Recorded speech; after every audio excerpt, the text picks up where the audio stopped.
हर्के हवलदार भनेर उहाँले किन भन्नुभयो? के हो हर्के हवलदार भनेको?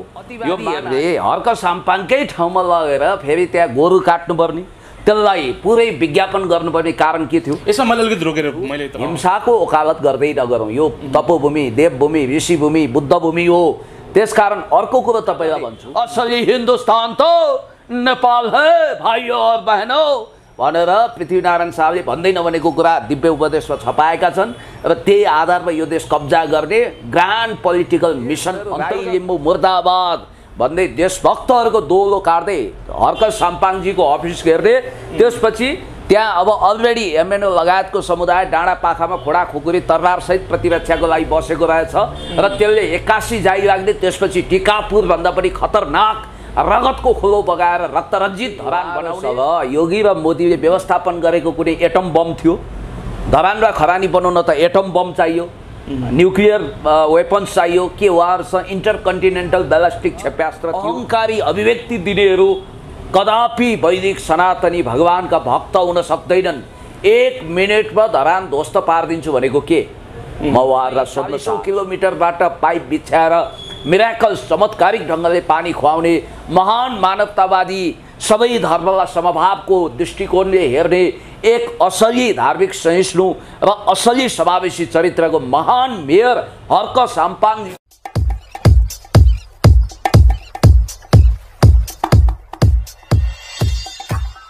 पुणे सर स्वागत छ। नमस्कार। एकदमै धन्यवाद। नमस्ते।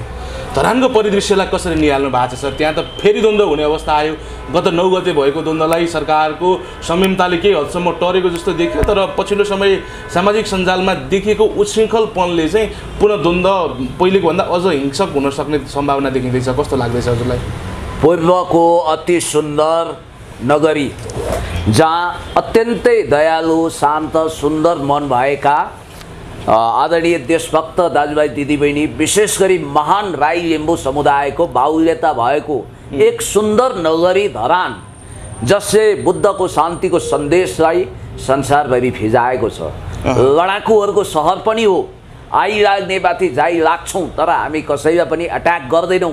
पहिलो फायर हामीले कहिल्यै खोलेका छैनौँ भनेर एक ढङ्गले हितेरी मितेरी साइनो सहित सबै जाति, भाषा, धर्म, लिङ्ग, वर्ण, बाहुन, छेत्री, मगर, तामाङ, गुरुङ लगायत सबै समुदायसँग मिलेर बसेको महान राई लिम्बू समुदाय बाहुल्यले धरानमाथि द्वेष राखेर धरानलाई भविष्यमा अफगानिस्तानको कान्दाहार जस्तै धर्मयुद्धको एउटा रक्तरञ्जित हटस्पट बनाइदिन्छौँ भनेर अहङ्कारी अभिव्यक्ति दिनेहरू कदापि वैदिक सनातनी भगवानका भक्त हुन सक्दैनन्। 1 मिनेटमा धरान ध्वस्त पारिदिन्छु भनेको के? म उहाँहरूलाई सोध्न चाहन्छु। हामी वैदिक सनातनी अन्तर्गत बुद्धलाई मानेका छौँ। किरातेश्वर महादेवको अस्तित्व पूजा गर्ने, त्यसै गरी प्रकृति पूजक पारोहाङ र सुम्निमाको महान इतिहासलाई प्रतिस्थापित गर्दै लाने धरानेहरू र त्यो धरान जहाँ बाहुन क्षेत्रीहरूलाई पनि हमेसा एउटा पण्डित र काजीको दर्जा दिइएको छ, त्यो धरान जहाँ कसैले पनि विभेदको शिकार हुनु परेको छैन, त्यहाँ शिल्पी समुदायहरूले पनि सम्मानका साथ बस्न पाउनु भएको छ। आर्थिक रूपमा पनि सम्पन्न धरान हेर्दाखेरि कुनै सिङ्गापुर अथवा कुनै ब्रिटेनको एउटा बस्ती जस्तो सुन्दर देखिन्छ, सुरम्य देखिन्छ। धरानेहरू कति सुसंस्कृत, सुन्दर, शान्त छन् भन्ने कुरोको उदाहरण धरान हेर्दा पुग्छ र त्यो धरानलाई विश्वभरि प्रतिष्ठित बनाउँदै हुनुहुन्छ आदरणीय देशभक्त, अर्ग्यानिक, इमान्दार र यो देशलाई हमेसा दिलमा सजाउने, मनमुटुमा सजाउने र डेङ्गुसँग लडेर धरानवासी बचाउन खोज्ने र काकाकुल भएका धरानीहरूलाई कोका खोलाबाट एकदमै 40औं किलोमिटरबाट पाइप बिछ्याएर मिराकल चमत्कारिक ढङ्गले पानी खुवाउने महान मानवतावादी सबै धर्मलाई समभावको दृष्टिकोणले हेर्ने एक असली धार्मिक सहिष्णु र असली समावेशी चरित्रको महान मेयर हर्क साम्पाङज्यूलाई टार्गेट गरेर उहाँलाई भौतिक रूपै सिद्धाउन खोज्ने, बदनाम गर्ने, उहाँलाई घेरा हाल्ने, उहाँलाई उत्तेजित गर्ने र धरानेहरूलाई धरानका राई लिम्बूको नाममा भारतबाट, इन्डियाबाट योगी र मोदीको दलाली गर्ने भर्खरै अङ्गीकृत नागरिकता लिएर छिरेका र भारतको बोर्डरबाट छिरेका, जसले गौर नरहत्या पनि रचना गरेका थिए, तिनैका भाइ भतिजा जस्ता लाग्ने केही संदिग्ध अनुहारहरूले हर हमेसा दौरा सुरुवाल, कोटमा टोपीमा सजिने यो देशलाई मनमुटुमा सजाउने धराने राई लिम्बू महान समुदाय जसको माओली पनि यही देशमा छ, ससुराली पनि यही देशमा छ। तर यो ठकुरी वंशीय राजतन्त्र जसको ससुराली माओली भारतमा छ, उनीहरूको रक्त सम्बन्ध पनि भारतमा छ। त्यस्ताको अनुचर, त्यस्ताका दासानुदास हनुमान दासहरूले र तिनले संरक्षण गरेको टोलीले धरान खरानी बनाइदिन्छु, राई लिम्बू मुर्दाबाद भन्नु एक दिन पनि लाग्दैन सिद्धिनलाई त्यो भन्नु बिल्कुल अशोभनीय कुरा हो। अर्को कुरो के धरानलाई के सन्देश दिन्छ त? म भन्दैछु वैदिक सनातनीहरूले सिकेको शिक्षा यही हो? होइन, जमिनलाई सिद्ध्याउँछु भन्नु होइन। वैदिक सनातनी होइन नि उहाँहरू, वैदिक सनातनीको त्यस्तो हुन्छ होइन। वैदिक सनातनी भने धेरै महान धर्म हो, विश्वमा एउटै धर्म छ त्यो भनेको वैदिक सनातनी, अरू सबै पूजा विधि हो। हिन्दू, मुस्लिम, बौद्ध, जैन, सिख, बोन, क्रिस्चियन यी सबै पूजा विधि, संस्कार, संस्कृति हो। धर्म छ त एउटै वैदिक सनातनी, तर उहाँहरू वैदिक सनातनी आचरणबाट च्युत हुनु भएको छ। र म भन्छु के उहाँहरूसँग योगी र मोदीले व्यवस्थापन गरेको कुनै एटम बम थियो? धरान र खरानी बनाउन त एटम बम चाहियो, न्युक्लियर वेपन्स चाहियो। के उहाँहरूसँग इन्टरकन्टिनेन्टल ब्यालिस्टिक क्षेप्यास्त्र थियो? उहाँहरूसँग रकेट लन्चर थियो? त्यो थिएन होला। तर खोडा खुकुरी, तर्रार, भाला र कतिपयले लुकाएर हतियार बोकेको कुरा भारतका हिन्दूहरू समेत त्यो र्यालीमा उपस्थित थिए। त्यहाँको उद्देश्य के रहेछ भने उनीहरू राई लिम्बू मुर्दाबाद भन्दै देशभक्तहरूको दोलो काट्दै हर्क साम्पाङजीको अफिस घेर्दै, त्यसपछि त्यहाँ अब अलरेडी एमएनओ लगायतको समुदाय डाँडा पाखामा खोडा खुकुरी तर्रारसहित प्रतिरक्षाको लागि बसेको रहेछ र त्यसले 81 जाई लाग्दै त्यसपछि टिकापुरभन्दा पनि खतरनाक रगतको खोलो बगाएर रक्तरञ्जित धरान बनाउने। र याद गर्नु होला, धर्मयुद्ध वा जातीय युद्ध भएको देश अफगानिस्तान, रुवान्डा वा सुडान हेर्नुहोस्, धन्न पल कागबेले अहिले विकसित गरिरहेका छन् रुवान्डालाई। तर त्यस्तो देश कहिल्यै उमो लागेको छैन। बाख्राले खाएको बिरुवा र धर्मयुद्ध, जाति युद्ध भएको देश कहिल्यै पनि उमो लाग्दैन। त्यो छेदविच्छेद हुन्छ, टुक्रिन्छ, धुजा हुन्छ, त्यो अविकसित हुन्छ, त्यहाँ रगतको खोलो बग्छ। र याद गर्नु होला, हितेरी मितेरी सहित we are all Nepalese people, हामी सबै नेपाली भनेर समावेशी भावनाका साथ उही हाम्रो महान कवि हुनुहुन्छ नि व्याकुल माइला प्रदीप कुमार राईज्यूले लेख्नु भएको कविता पङ्क्ति, सयौँ थुङ्गा फुलका हामी एउटै माला नेपाली, सार्वभौम भई फैलिएका मेची महाकाली, बहुजाति भाषा धर्म संस्कृति छ विशाल भन्ने जुन भावना छ त्यसलाई सच्चा रूपमा कार्यान्वयन गर्ने महान धराने र धरानको जनताले आँखाको नानी जस्तै, मुटुको ढुकढुकी जस्तै मानेको, 1 रुपैयाँ भ्रष्टाचारमा नमुछिएको, भविष्यमा यो देशको प्रधानमन्त्री र राष्ट्रपति हुने योग्यता बनाइसक्नु भएको महामेयर हर्क साम्पाङज्यूको अफिस घेराबन्दी गर्ने र उहाँलाई असुरक्षा भएपछि राई लिम्बूहरू अथवा त्यहाँ धराने बाहुन छेत्री पनि आउँछन्, किनभने उहाँलाई यहाँ बाहिरकाले भ्रम फैलाएको। उहाँ बाहुन छेत्री, मगर, तामाङ, गुरुङ सबै जाति, सबै भाषा, सबै वर्ण, सबै लिङ्ग, सबै वर्णको साझा मेयर, महामेयर हो। उहाँको रक्षाको निम्ति उत्रनेहरूले प्रतिकार गर्दा त्यहाँ रगतको खोलो बग्छ। र एकछिन त्यहीँबाट धर्मयुद्ध सुरु गरेर नेपाललाई छेदविच्छेद बनाउने र इन्डियाले नेपालमा कब्जा गर्ने। असली हिन्दुस्तान त नेपाल है भाइयों और बहनों भनेर पृथ्वीनारायण शाहले भन्दै नभनेको कुरा दिव्य उपदेशमा छपाएका छन्। र त्यही आधारमा यो देश कब्जा गर्ने ग्रान्ड पोलिटिकल मिसन अन्तर्गत एकजना त्यहाँ पुराणवाचिका पण्डितनी हुनुहुँदो रहेछ, उहाँको नाम के अरे? राधिका दासी हो, तपाईँकै मुखबाट आओस् भनेर भनेको राधिका दासी। उहाँलाई म नेपाली चेलीको रूपमा हमेसा सम्मान गर्छु, मिठो बोल्नुहुन्छ, उहाँ चर्चित पनि हुनुहुन्छ। हुन त हेर्नुहोस्, यो हिन्दू धर्मभित्रकै हामी पण्डित हौँ भन्नेले गार गरेको सुने मैले। ओहो, महिला पनि पण्डित नि? जसरी किराँत धर्ममा बिजुवा बन्नको लागि किराँती मुलकै हुनुपर्छ, यही हिन्दू धर्म अन्तर्गतका आफूलाई हिन्दू धर्मको ठेकेदार भन्नेले तपाईँलाई भन्दाखेरि त्यतिखेर तपाईँको हामीले डिफेन्स गरेको होइन राधिका दासीजी, तपाईँलाई आलोचना गर्न पाइँदैन भन्ने मान्छे हामी हो।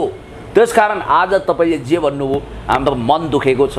हिंसाको वकालत गर्ने कठैबाट तपाईले त सुन्नु, अहिले पछिल्लो समय सर एकछिन वरिष्ठ भनेका व्यक्तिहरू धार्मिक होइन, म भन्दैछु त्यसमा आउँदैछु। उहाँले त शान्तिको गुलाब फक्राउनु पर्थ्यो, उहाँले आफ्नो भाषणमा भन्नु पर्थ्यो, साथीभाइ हो हामी वैदिक सनातनी अन्तर्गत बुद्धलाई पनि महान बुद्धको मान्यतालाई अनुसरण गर्छौँ। हामी प्रेम, सद्भाव, विश्वास, भातृत्व करुणा, दया, माया, दानशीलताको गुलाब फक्राउँछौँ। हामी धराने गुराँस जस्तै माथि बुढा सुब्बाभन्दा माथि उतापट्टि त्यो कस्तो राम्रो राम्रो ठाउँ छ नि राजारानी साइडमा जुन गुराँसहरू फुल्छन् त्यस्तै शान्तिको गुराँस हामी फुलाउँछौँ भनेर भेडेटारको जस्तै शीतल चरित्र हामीले लिनुपर्छ भन्नुपर्नेमा धरान खरानी बनाउँछौँ। अथवा हामीले चाह्यौँ भने यो गर्छौँ भन्न खोजे, हिंसा भड्काउन खोजेको होइन। कहाँबाट त्यो प्रायोजित भनाइ होइन भने उहाँले त्यसमा क्षमा गर्नु, मलाई क्षमा गर्नुहोस् भन्नुपर्छ। अब उहाँलाई सम्मान छ, नारी हुनुहुन्छ, नारी स्वरूपा, एउटा लक्ष्मी सरस्वतीको स्वरूपा हो। र मैले भनेको के भने नेपालको ऐन त कार्यान्वयन हुन्छ त। नेपालको मुलुकी ऐन अपराध संहिता अन्तर्गत गौवध गर्ने, गाईलाई माता समान किन भनियो भने आमा मरेपछि टुरो भएका बच्चालाई गाईको दुधले आमा सरहको पोषण दिने हुनाले, अमृत सरह हुनाले त्यसलाई गौमाता भनेको हो। र त्यसलाई कानुन त वध गर्न, हिंसा गर्न एकदमै वर्जित छ। भारतबाट मान्छेहरू ल्याएर, भारतका पण्डितहरू आएर नेपालमा खुना र कुकुरी उचाल्नको निम्ति उचाल्ने, उक्साउने र नेपालकाहरू पनि उसकै लहै लहैमा लागेर गाडीका गाडी ओर्लेको देखियो। यसले त नेपालको यो धर्म संस्कृतिको अवस्था के छ, अब कताबाट परिचालित छन् हाम्रा मान्छेहरू भन्ने कुरा त उदाङ्गो नाङ्गे झार बनायो नि होइन। होइन, तपाईँ मिडिया कर्मीले न्युट्रालिटी कायम गर्नुपर्छ। नेपालको ऐन नियम कानुन विपरीत नेपालको मुलुकी ऐन अपराध संहिताले तोके बमोजिम गौवध, गाईको हत्या गर्न पाइँदैन, गाईको सन्तानको रूपमा के, त्यो त निर्दोष जीव हो नि जसले काँध थापेर हाम्रो धरती हराभरा पार्छ। त्यो काटेर खानुपर्छ भनेर वकालत गर्ने अतिवादीहरूको डिफेन्स पनि गर्न मिल्दैन होइन। तर अहिले आवाज के उठिरहेको छ भने तपाईँले पनि सामाजिक सञ्जालमा देखिरहेको होइन होइन त्यसको वकालत नगर्नुले त अहिले भन्दैछ नि त त्यो त हाम्रो आहारा हो, हामीलाई त खोस्यो, हामीमाथि अन्याय भयो होइन। देशैलाई शाकाहारी बनाउनुपर्छ सबैलाई होइन होइन त्यो संविधान विपरीत कुरा जानु हुँदैन। म त देशलाई नि यो बुद्धको देश भन्ने अनि यहाँ हिंसा हुने एउटा नमुना देश बनाइदिउँ न नेपाललाई। साँच्चै बुद्ध जन्मिएको देशमा एउटा पनि हिंसा हुँदैन है। यहाँ अब कुनै पनि राँगा, खसी, कुखुरा, बाख्रा पनि काटिँदैन, पशुवध हुँदैन, प्राणी वध हुँदैन, प्राणी जीव हत्या हुँदैन भन्ने उदाहरण दिनुपर्छ, त्यो मिसाल पेश गर्नुपर्छ भन्ने मान्यताको मान्छे म। मेरो परम पूज्य पिताजी रुद्रप्रसाद गौतमजी श्रीकृष्ण प्रणामी हुनुहुन्थ्यो कण्ठीवाला। म पनि लामो समय शाकाहार भएको र अहिले फेरि शाकाहारी हुने प्रतिबद्धताका साथ अगाडि बढिरहेको छु र मैले त्यो आचरण अपनाएको छु। र तपाईँलाई एउटा कुरो भन्छु, हिंसाको वकालत गर्दै नगरौँ। यो तपोभूमि, देवभूमि, ऋषिभूमि, बुद्धभूमि हो। त्यसकारण अर्को कुरो तपाईँलाई भन्छु, त्यसो भए गौवधको कुरा उठाउनु भयो, धन्यवाद छ। तर यसरी नउठाइदिनुहोस् कि तपाईँले बलिरहेको द्वन्द्वको आगोमा पेट्रोल छर्किनुहोस्, टिनका टिन घिउ छर्किनुहोस् र आफ्नो राजनीतिक स्वार्थको रोटी सेक्नुहोस्। यो काम बिल्कुल नगर्नुहोस्। यी मानिसहरू जतिखेर गढीमाईमा निर्दोष राँगा भैँसी हेरेर काटी काटी लाखौँको सङ्ख्यामा हत्या गरिन्छ, देवीले माग्दै नमागेको कुरालाई हवाला दिएर देवीलाई चढाउने गढीमाईमा भनेर मागिन्छ नि, के अरे वध गरिन्छ नि, त्यो बेलामा विरोध गर्न किन उहाँहरू आउनु भएन सडकमा? यस्तो निर्दोष प्राणी राँगा भैँसीको हत्या हुनु हुँदैन भनेर उहाँहरू किन बोल्नुहुन्न? बलि प्रथाको नाउँमा जनावरको हत्या, जीवको हत्या क्रूरतापूर्वक भएको छ, यसको विरोध गर्नुहुन्न। त्यति मात्रै होइन, तपाईँलाई म 78 सालको एउटा घटना स्मरण गराउँछु। ज्ञानबहादुर साई उर्फ ज्ञानेन्द्र साईजीको वरिष्ठ नेता उपाध्यक्षको जतिखेर उपाध्यक्ष धवल शमशेर जङ्गबहादुर राणा नेपालगञ्जको मेयर हुनुहुन्थ्यो। उहाँले के गर्नुभयो थाहा छ?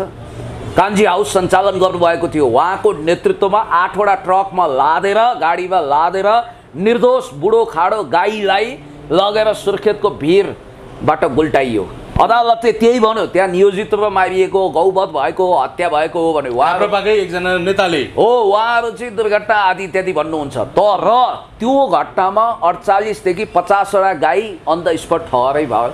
पछि घाइते गाईहरू पनि मरे भन्ने मैले सुने।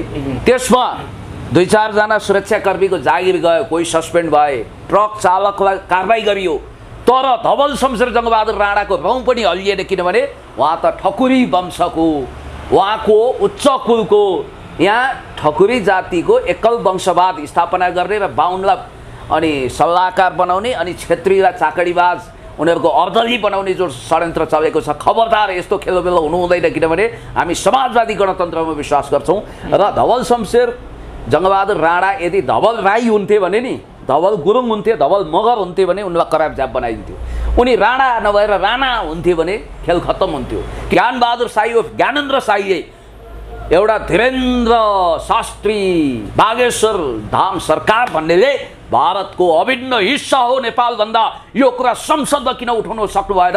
उहाँहरूले किन मौन समर्थन गर्नुभएको छ? हो, यो त उहाँले सही भन्नुभयो भन्न त अब यिनीहरू देशद्रोही होइन, राष्ट्रवादी भन्नेले त स्वीकारे त। यिनीहरू देशद्रोही हुन्, भारतीय एजेन्ट हुन्, मोदी र योगीका गुलाम हुन्। यिनीहरूले धर्मयुद्ध थोपर्न चाहन्छन्, नेपाललाई फेल्ड स्टेट बनाउन चाहन्छन्। यो ओपन सेक्रेट। अनि अर्को कुरो 97% नेपालले त त्यही चाहँदो रहेछ। कसरी 97% सिंहदरबारभित्र तपाईँ गलत कुरा गर्दै हुनुहुन्छ। तपाईँ 97% नेपालीहरूले चाहेको कुरा चाहिँ यो हो भनेर भन्नुभयो। कसले के भन्छ त्यसको पछाडि लागेर हुन्छ। तपाईँ पत्रकार भइसकेपछि इन्भेस्टिगेसन गर्नु पर्दैन। ओमकार परिवार कति प्रतिशत छौँ हामी बहुमतमा छौँ। ओमकार भनेको सबै धर्म जस्तो सिख, बोन, जैन, किराँत, प्रकृति पूजक सबैलाई समेट्ने हो नि त। यो भनेको सच्चा वैदिक सनातनी। तपाईँ जुन दिन शाकाहारी हुनुहुन्छ म जस्तै, त्यो दिन तपाईँलाई यो नैतिक अधिकार हुन्छ है। अनि म सुन्दैछु त्यहाँ धरान जान भिड जम्मा गरेकाहरू त्यहाँ राम्रा मान्छे पनि छन्, असल मान्छे पनि छन्, धर्मरक्षा हुनु पर्यो भन्ने साथीहरू पनि हुनुहुन्छ, तर विदेशी घुसपैठ प्रशस्त छ। अनि उहाँलाई म सोध्न चाहन्छु, जस्तै कि तपाईँले एउटा कुरा याद गर्नु होला, इटरीदेखि विराटनगरसम्म त्यो दिन कति मासु र रक्सी बिक्यो होला? माफ गर्नु होला, यो कुरा भन्न मलाई बहुत पीडा छ, तर मैले यथार्थ बोल्नै पर्छ। र म गौवधको विरोधी हुँ र कुनै पनि धर्मलाई कन्भर्जन गरेर धार्मिक युद्ध थोपर्नु हुँदैन भन्ने मान्यता म लिन्छु। र मिसनरी चलाएर कुनै पनि ढङ्गले धर्मयुद्धको उद्योग खडा गर्नु हुँदैन। र उहाँलाई मेरो नैतिक प्रश्न के भने, पहिला तपाईँ शाकाहारी हुनुहोस्, दोस्रो तपाईँले बाबाधाम सरकार धीरेन्द्र शास्त्रीको विरोध गर्नुहोस् त्यो अभिव्यक्तिको, तेस्रो तपाईँले आफ्नै नेता धवल शमशेर जङ्गबहादुर राणा विरुद्ध संसददेखि सडकसम्म आन्दोलन गर्नुहोस्। यी आफूलाई हिन्दू धर्मको ठेकेदार सम्झने साथीहरूलाई पनि म भन्छु, म ठेकेदार होइन, म वैदिक सनातनी हुँ। म ब्रह्मा विष्णु महेश्वरको अस्तित्व स्वीकार गर्छु, घरमा मन्दिर बनाएको छु, हिजो यहाँ प्रवचन पनि मैले दिएँ। त्यसकारण मैले लुकाएको छिपाएको छैन, म खुल्ला स्पष्ट किताब जस्तो हुँ। मैले यहाँ लुकाउनु छिपाउनु पर्ने जरुरी छैन। तर म खसी बोकादेखि गाईसम्म कसैको पनि हत्या गर्नु हुँदैन, यो पाप हो भन्छु। र बरु यस्तो कानुन ल्याउँ न, नेपालमा कुखुरा काटे पनि सजाय हुने कानुन जस्तो। चीनमा के हुन्छ, लामाहरूले जीवित प्राणीको वध गरेर मासु नै खाँदैनन्। याद गर्नु होला, प्राण रहेको प्राणीको उनीहरूले वध गर्दैनन् कुनै धार्मिक संस्कार बाहेक अपवादमा। अनि अर्को कुरो, त्यहाँ अतिवादीहरूले हर्क साम्पाङकै ठाउँमा लगेर फेरि त्यहाँ गोरु काट्नुपर्ने, त्यसलाई पुरै विज्ञापन गर्नुपर्ने कारण के थियो? यसमा मैले अलिकति रोकेर मैले तपाईँले अघि भन्नुभएको कुनै पनि प्राणीको हत्या नगरौँ भन्ने कुरामा मैले पनि सम्मान गरेँ। त्यो कुरालाई यदि स्वीकार्ने हो भने साँच्चीकै एउटा नयाँ प्रकृतिको सुरुवात हुन्छ, बुद्धको देश हुन्छ। तर अहिले पछिल्लो समय हेर्ने हो भने जसले गाई र गोरु काटे भनेर यत्रो विरोध र यो रणसंहारको अवस्था सुरु गरे नि, केही महिना मात्रै भएको छ एकजना दलितको घर भत्काइएको, जो चाहिँ एउटा विष्टको घरको छेउमा, कथित उपल्लो जातको घरको छेउमा घर बनाएको भन्न उसले कमाएको जीवनभरिको कमाइ त्यहाँनिर भत्काउने काम गरियो, अन्न नाश गर्ने काम गरियो, बालीनाली नाश गर्ने काम गरियो। केही समय अगाडि हाम्रै माननीय ज्ञानेन्द्र शाहीकै क्षेत्रको आसपासतिरै एकजना कथित तल्लो जातका व्यक्तिले उपल्लो जातका चेलीसँग विवाह गर्न खोज्दाखेरि त्यहाँ एउटा नदीमा फालेर हत्या गरियो। त्यति बेला कोही पनि सडकमा ओर्लिएन, तर आज एउटा गोरु ढल्दाखेरि यहाँ यत्रो ठुलो रणसंहार भयो कि आज त यस्तो देखिँदैछ सर, एउटा गोरुको मूल्यभन्दा पनि मान्छेको जीवनको मूल्य त कम रहेछ जस्तो लाग्छ। हरेक हिंसा, हत्या, अत्याचार, अनाचार, दुराचार, भ्रष्टाचारको विरोध गर्नुपर्छ। तर सुनियोजित रूपमा राजनीतिक स्वार्थको रोटी सेक्न चाहनेहरूले, जस्तो कि यो घटनाको तपाईँले भने घटनाको पनि विरोध गर्नुपर्छ। त्यसरी आगलागी गराउने, झुपडीमा गर्ने, आफ्नो हुम्ला जुम्लातिर त्यहाँ गरिबहरूको झुप्रो जलेको बेला उहाँ किन मौनता साम्नुहुन्छ भन्ने प्रश्न त सामाजिक सञ्जालमा उठ्यो। अनि यो हेर्नु त, वास्तविक वैदिक सनातनीहरूले त यज्ञोपवीत धारण गर्छन्, शिखा पाल्छन्, ल ठिक छ, यहाँ टुप्पी पनि पालेको छ, जनै पनि लगाएको देख्नुहुन्छ, तनी एउटा निर्दोष बोकाकी खसीलाई चट्टै रेटी काटेर त्यसको आलो काँचो रगत पिउने यो राक्षसी आसुरी वृत्ति हो कि होइन? यो दानवी संस्कार हो कि होइन? यसको विरोध पनि तपाईँहरू गर्नुहोस्। म त हरेक हिंसाको विरोध गर्छु। अब यहाँ हेर्नु न, नेपाल सरकारको सचिव भइसकेको महानुभावले आफ्नो डिग्निटी, आफ्नो मर्यादामा बस्नुपर्नेमा थरीका कुरा गर्नुहुन्छ। मलाई त ताजुब लाग्छ। तपाईले मैले संकेत गरेको कुरा गर्दै हुनुहुन्छ तपाईँ एउटा सम्मानित व्यक्तिलाई। होइन, सम्मानित भने त आफ्नो सम्मानमा अड्यो भने त्यसलाई सम्मानित भनिन्छ। तपाईँलाई म भन्छु, एकजना चेली, गुरुङ चेली आफ्नो माइती जानुभएको छ। हुन त त्यो हिंसाका फोटोहरू पोस्ट नगर्नुहोस् म भन्छु। यति लामो नली खुट्टा लिएर उहाँले राँगाको सुप भनेर खानुभएको रहेछ, फोटो पोस्ट आएको। लो धरानमा गोरु काटेर खाएको सिन हो भनेर उहाँले फोटो हाल्नुभयो। उहाँलाई बुझ्दै नबुझिकन हाल्नुभयो। अहिले अब साइबर लागेर उहाँलाई रुनु न हाँस्नु भएको छ। उहाँले माफी पनि माग्नुभयो। माफी दिने हो कि नदिने, दिँदा राम्रो हुन्छ भन्ने मेरो मान्यता हो। माफी त्यो लेभलको मान्छेले मागिसकेपछि अब उहाँलाई माफी पनि कति दिने? उहाँका काम कारबाही गतिविधिहरू हेर्नुहोस् न, तपाईँले हेरिरहनु भएको छ त। जस्तो यो तपाईँ एकचोटि यो फोटो हेर्नुहोस्, त्यहाँ लेखेको कुरा पढ्नुहोस्। म यो देशमा 1125 वर्षसम्म शासन गर्ने किराँती राजा यलम्बर किराँती कुलको उत्तराधिकारी हुँ, हर्के हवलदार भनेर लेख्नुभएको छ उहाँले। अब तपाईँलाई म भन्छु, नेपालको महान राई लिम्बू समुदाय भनेको यही देशमा ससुराली, यही देशमा माओली भएको, धान नाचदेखि साकेला उधौली उभौली सबै संस्कार संस्कृतिको धनी महान एउटा मुन्दुमको मान्यतालाई अगाडि बढाउने।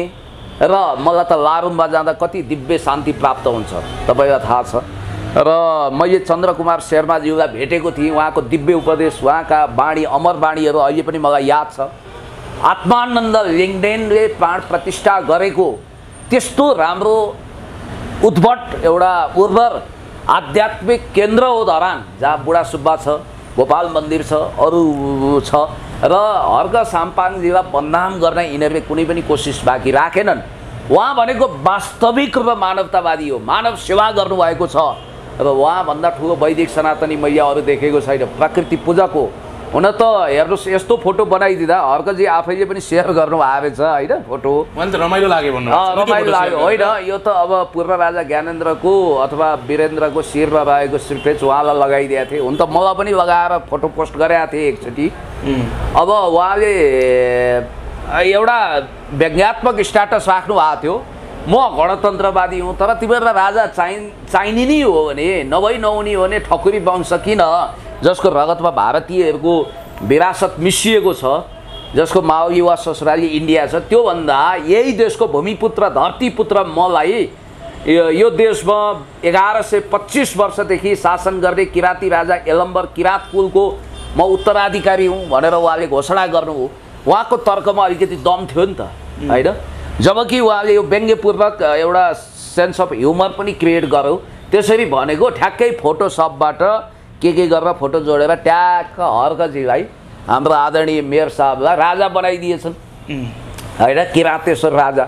ल योसम्म त एउटा रमाइलो, एउटा टिट फर ट्याट जस्तालाई तस्तै ढेडालाई निश्चय भयो। हर्के हवलदार भनेर उहाँले किन भन्नुभयो? के हो हर्के हवलदार भनेको? यो मानहानि र सिधै साइबर क्राइमको मुद्दा हो।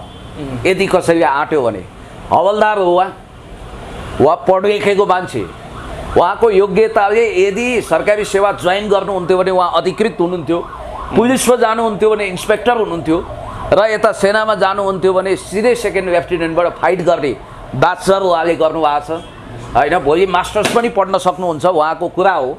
र यति योग्यताको मान्छेलाई हवलदार उहाँले किन भने? उहाँ त प्रोटोकलमा धरान उपमहानगरपालिकाको मेयर हुनुहुन्छ। अहिले बरु भीम उपाध्यायज्यूको सरकारी ओहदा छैन, उहाँ सचिवबाट रिटायर हुनुभयो। तर आदरणीय देशभक्त विकासवादी मेयर, समृद्धिको वाहक र नेपालको संस्कृति परम्परामा भिजेको मिलेनियम च्यालेन्ज कर्पोरेसन गलत छ भनेर शिरमा कफन बाँधेर आन्दोलन गरेको, त्यति मात्रै होइन। मैले तपाईँलाई भन्छु, कालापानी लिपुलेक लिम्पियाद्वारा नेपालको हुनुपर्छ भनेर उहाँ अगाडि बढ्दा अहिले देशी विदेशी प्रतिक्रियावादी षड्यन्त्रकारीहरूले नाना नौरङको हुँदै नभएको क्रिस्चियनको ट्याग लगाएर हुँदै नभएको साम्प्रदायिक कुरा थोपर एउटा सिधा सादा इमान्दार देशभक्त हर्क साम्पाङजीको खबरदार बदनाम गर्न पाइँदैन। र हर्कज्यूलाई पनि म भन्छु, यी प्रतिक्रियाहरूमा नअल्झिएर न्युटनको third law of motion, every action has equal but opposite reaction, प्रत्येक क्रियाको विपरीत समानान्तर प्रतिक्रिया प्राप्त हुन्छ भनेर सर आइज्याक न्युटनले भन्नुभएको थियो। त्यही मान्यता अनुसार अगाडि बढ्नुहोस्। काग कराउँदै गर्छ, पिटा सुक्दै गर्छ, कुकुर भोग्दै गर्छ, हात्ती लम्किँदै गर्छ, कुत्ता भोग्दै हजार, हात्ती लम्के बजार, बार्किङ डग सेल्डम बाइट्स, भोक्ने कुकुरले टोक्दैन। र हर्कजीलाई यिनीहरूले भौतिक रूपमै साङ्घातिक आक्रमण गरेर उहाँलाई सिद्धाउने योजना हुनाले राज्यले उहाँलाई उच्च सुरक्षा दिनु पर्यो, उहाँको रक्षा गर्नु पर्यो। जनताले पनि आँखाको नानी जस्तो जसरी एउटा बचेरालाई माउले माउ चराले जोगाउँछिन् नि, त्यसै गरी बचेरालाई जोगाए जस्तै हर्कत साम्पाङजीलाई जनताले आफ्नो काखपल्टामा जोगाउनुपर्छ र उहाँ यो देशको भविष्य हो। उहाँमाथि हामीले ठुलो सपना सजाएका छौँ। भविष्यमा यो देशको राष्ट्रपति प्रधानमन्त्री हुने योग्यता बनाउने बालेन शाह वा हर्क साम्पाङजीलाई किस्तामा बदनाम गरेर सिद्धाउन खोज्नेहरू अन्ततः बत्तीको पुतली जस्तो भएर आफै मटियामेट नामेट भएर जानेछ। हुन्छ सर, समय दिनुभयो। यसलाई धेरै धेरै धन्यवाद। Thank you so much.